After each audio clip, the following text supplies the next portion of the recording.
अस्सलाम वालेकुम। आप कैसे हैं? उम्मीद है कि आप सब खैरियत से होंगे। आज का मौजू है कि माँ की बद्दुआ से बचे, क्योंकि माँ बद्दुआ करती है तो वो ज़रूर कबूल होती है औलाद के हक में। इसलिए हम हमारे माँ बाप को सताने से और उनको परेशान करने से दूर रहे, क्योंकि उन्होंने हमारे लिए कितनी तकलीफें उठाई, कितनी तकलीफें बर्दाश्त की है। इसलिए हम माँ बाप को परेशान न करें। अब आज मैं आपके सामने एक किस्सा सुनाने वाला हूँ कि उस लड़के ने माँ को तंग किया, जिसकी बिना पर माँ ने यानी कि उसको मारा, माँ को मारा, इसकी बिना पर माँ ने बद्दुआ दी, फिर उसका क्या हाल होता है। तो ये किस्सा बयान करने वाले हजरत मौलाना अब्दुल शकूर दीनपुरी रहमतुल्लाह अलैह फरमाते हैं कि एक जगह में तकरीर करके वापस आ रहा था। कुछ साथी भी मेरे साथ थे। हमने देखा कि रास्ते में एक आदमी चारपाई पर बैठा हुआ है। उसके जिस्म पर मक्खियां भिन-भिना रही है। अजीब हालत है, चेहरा पीला और मुंह पर मिट्टी लगी हुई है। वो हड्डियों का ढांचा बन चुका है। मुझे देखकर कहने लगा कि मुझे गौर से देखिए और इबरत हासिल कीजिए। मैं कौन हूं? मैं एक शेर था, शेर यानी ताकतवर था। ये मकान, ये दुकान, ये सब मेरा था, लेकिन अब मैं भीख मांगता हूं। मुझे तो लोग भीख भी नहीं देते, बल्कि मुझ पर लानत करते हैं। लानत यानी गुस्सा करते हैं। ये कहकर उसने मेरा हाथ पकड़ लिया और काफी देर तक रोता रहा। फिर कहने लगा, मैं वो हूं जिसने अपनी माँ के मुंह पर जूते मारे थे। अस्तगफिरुल्लाह, कि माँ के मुंह के ऊपर उसने जूते मारे। फिर क्या हुआ, क्यों मारे? कि बात असल में ये थी कि मैं एक रात बुरे लोगों के साथ घूमता रहा, घर देर से गया और अपनी माँ से खाने के लिए रोटी मांगी। मेरे माँ ने गुस्से में कहा, शर्म नहीं आती? सारी रात आवारा घूमते हो, पुलिस के हाथों जेल में बंद होते रहते हो। न तुम्हारा बाप ऐसा था, न तुम्हारी माँ ऐसी थी।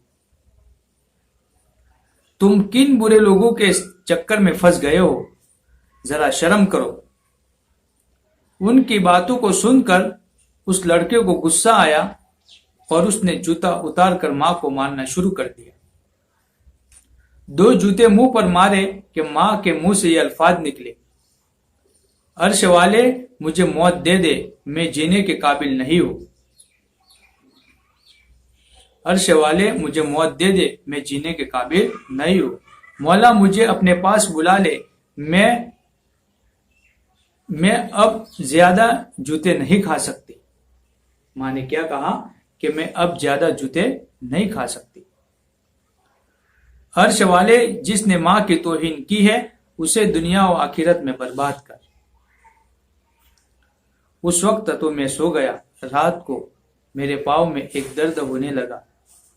फिर सुबह में उठकर डॉक्टर के पास और अस्पताल में मैं गया और डॉक्टर को बताया कि मेरे पैर में क्या हो रहा है।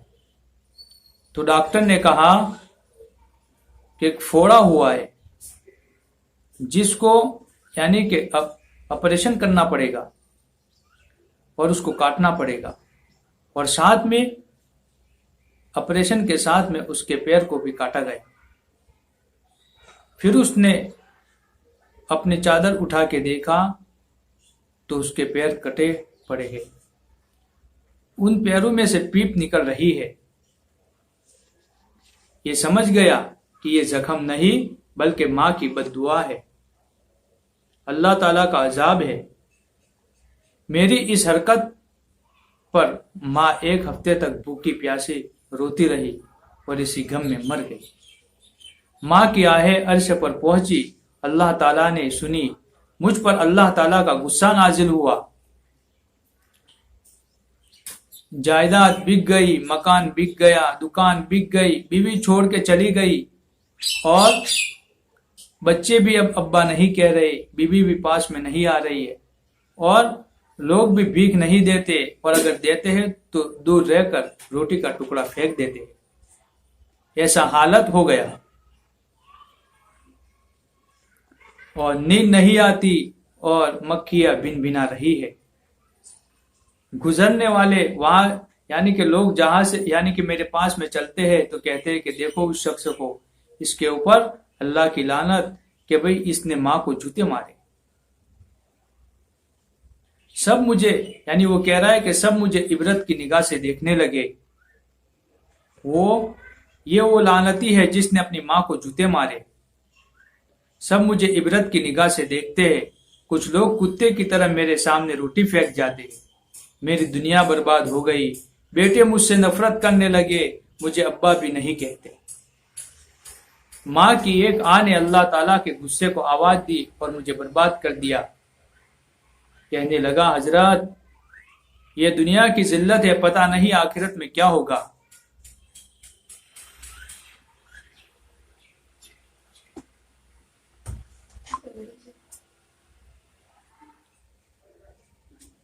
दुआ कीजिए अल्लाह ताला माफ कर दे, इतना क्या करो गिर पड़ा।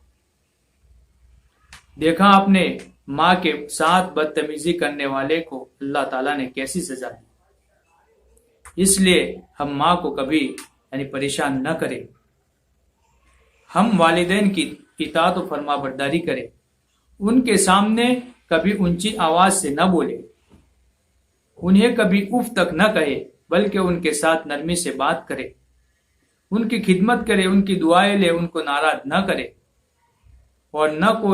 और न उनको कोई तकलीफ पहुंचाए, क्योंकि जो लोग माँ बाप को तकलीफ पहुंचाते वो बर्बाद हो जाते दुनिया आखिरत में। इसलिए हमें चाहिए कि हम हमारे माँ बाप को परेशान न करें, बल्कि उनसे दुआ लेते रहें। अगर हमारी ये वीडियो अच्छी लगी हो तो उसको सब्सक्राइब करें और लाइक करें और कमेंट में अपनी राय का इजहार करें। अस्सलामु अलैकुम।